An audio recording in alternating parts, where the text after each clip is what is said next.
کھیل سے کھلواڑ کرنے پر پاکستان کا سخت رد عمل۔ Chairman P C B Mohsin Naqvi کا آئی سی سی سے میچ ریفری کو فوری ہٹانے کا مطالبہ۔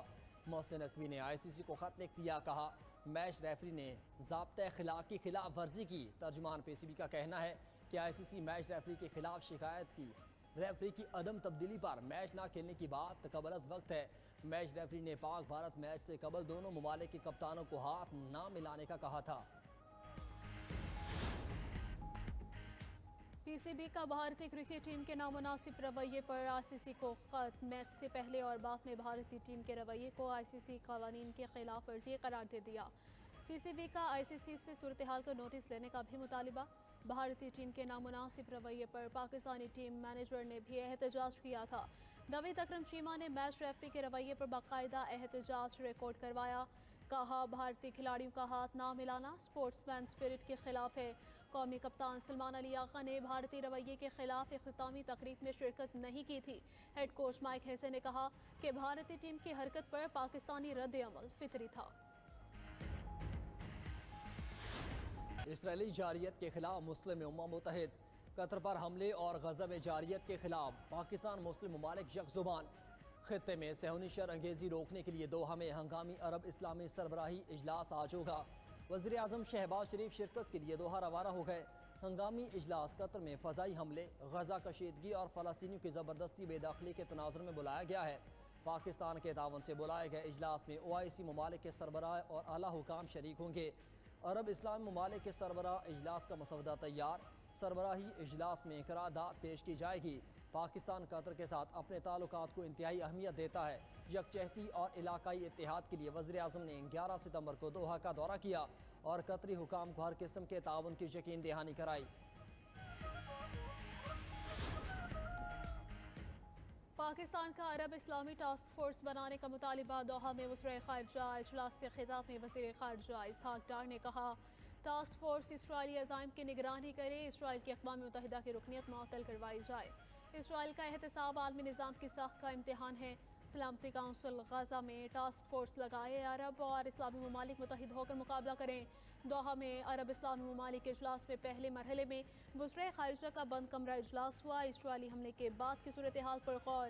دوسری جانب وزیر خارجہ اسحاق ڈار کے مشیر خارجہ بنگلہ دیش سے ملاقات۔ ترک، ایرانی، ازبیک و ملیشین وزراء خارجہ سے بھی ملے۔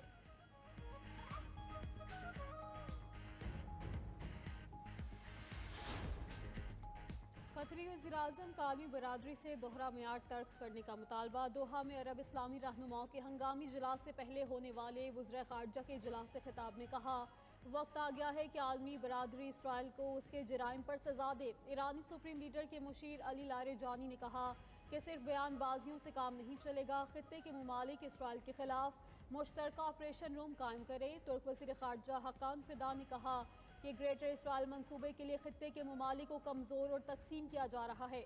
عرب اور اسلامی ممالک کو متحد ہو کر اسرائیلی توسیع پسندی کے خلاف اقدامات کرنا ہوں گے۔ قطر اور اسرائیل امریکہ کے اتحادی ہیں، شخصیات کو نشانہ بنانے وقت احتیاط کی ضرورت ہے۔ امریکی صدر ٹرمپ کی نیو جرسی میں میڈیا سے گفتگو، کہا قطر کے ساتھ خاص تعلقات ہیں، امیر قطر عظیم رہنما ہیں، انہیں حماس کا کچھ کرنا ہوگا۔ دنیا بھر میں امریکی پرچم جلایا جا رہا ہے جو درست نہیں۔ روس پر پابندیاں لگانے کے لیے تیار ہیں۔ یورپ کو بھی سخت اقدامات کرنے ہوں گے۔ یورپ کو روس سے تیل نہیں خریدنا چاہیے۔ یوکرین اور روس کے درمیان جنگ کا خاتمہ چاہتا ہوں۔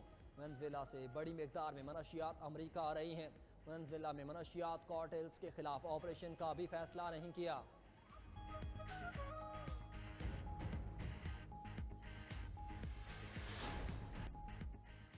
صدر مملکت کا شنگھائی میں کمیونسٹ پارٹی آف چائنا کے پہلے نیشنل کانگریس میموریل کا دورہ۔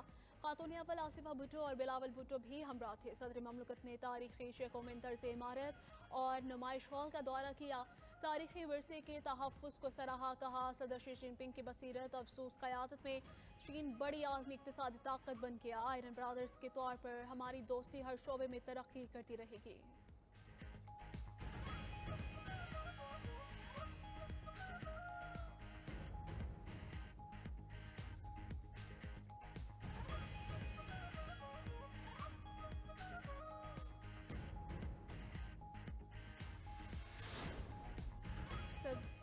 صدر مسلم لیگ نون نواز شریف لاہور سے لندن کے لیے روانہ ہو گئے۔ خاندانی ذرائع کے مطابق لندن میں قیام تقریباً 2 ہفتے طویل ہونے کا امکان ہے۔ نواز شریف لندن میں اپنا معمول کا طبی معائنہ بھی کروائیں گے، یہاں ملاقاتیں بھی ہوں گی۔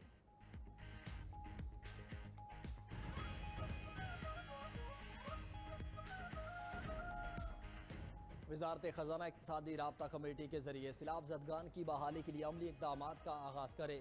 پاکستان بزنس فورم کا وزیر خزانہ محمد اورنگزیب کو خط، زرعی شعبے کی بحالی پر زور دینے کا بھی مطالبہ۔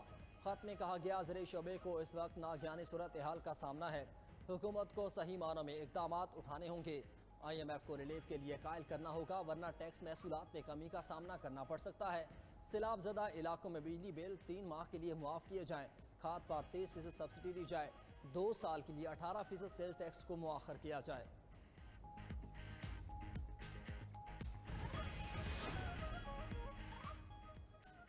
وزیر اعلیٰ پنجاب آج مظفر گڑھ اور علی پور کے سیلاب متاثرہ علاقوں کا دورہ کریں گی، ریلیف کیمپس میں سہولیات کا جائزہ لیں گی اور مسائل سنیں گی۔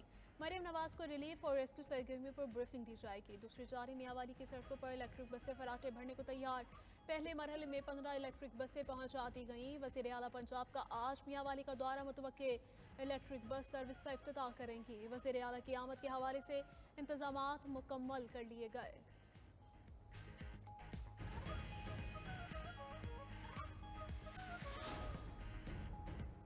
پنجاب میں بارشوں کا 11واں سپیل کل سے شروع ہونے کا امکان، 16 سے 19 ستمبر تک صوبے کے بیشتر اضلاع میں شدید بارشوں کی پیش گوئی۔ PDMA کے مطابق راولپنڈی، مری، گلیات، اٹک، چکوال، جہلم، گجرانوالہ، لاہور، گجرات اور سیالکوٹ میں بارشیں متوقع۔ ناروال، حافظ آباد، منڈی، بہاؤالدین، اکاڑہ، ساہیوال، قصور، جھنگ، سرگودا اور میاوالی میں بھی بارشوں کا امکان ہے۔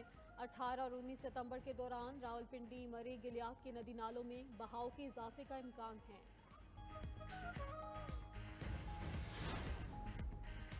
موسلادھار بارشوں اور اربن فلڈنگ سے نقصان قدرتی طور پر ہوتا ہے۔ سیاسی مخالفین عوام کے ساتھ دینے کے بجائے درجنوں پریس کانفرنسز کر چکے۔ میئر کراچی مرزا وہاب کہتے ہیں کہ ہب کنال اور شارع بھٹو کے حوالے سے منفی پروپیگنڈا چلایا گیا۔ جلال پور پیروالا میں بھی سیلاب سے موٹر وے ڈوب گئی، اگر یہ موٹر وے سندھ میں ہوتا تو اپوزیشن کے اراکین پہنچ چکے ہوتے۔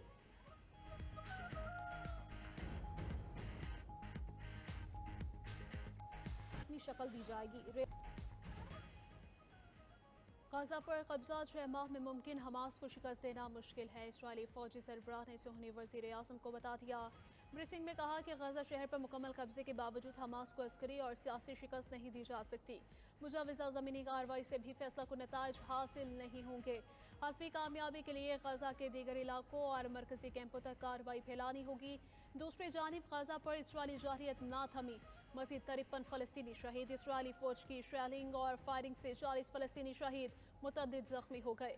اسرائیلی فوج نے وسطی اور مغربی علاقوں میں بھی فضائی حملے شروع کر دیے۔ امریکی صدر کی واشنگٹن ڈی سی میں سخت کارروائی کی دھمکی، ڈونلڈ ٹرمپ کہتے ہیں میٹروپولیٹن پولیس نے غیر قانونی رہائشیوں کی معلومات فراہم نہ کی تو قومی ہنگامی حالت نافذ کر کے شہر کو وفاقی کنٹرول میں لے لیں گے۔ اقدام قانون کی بالادستی اور سرحدی تحفظ کے لیے ضروری ہے۔ اس سے پہلے میئر واشنگٹن موریل باؤزر نے کہا کہ پولیس وفاقی ادارے کے ساتھ تعاون نہیں کرے گی۔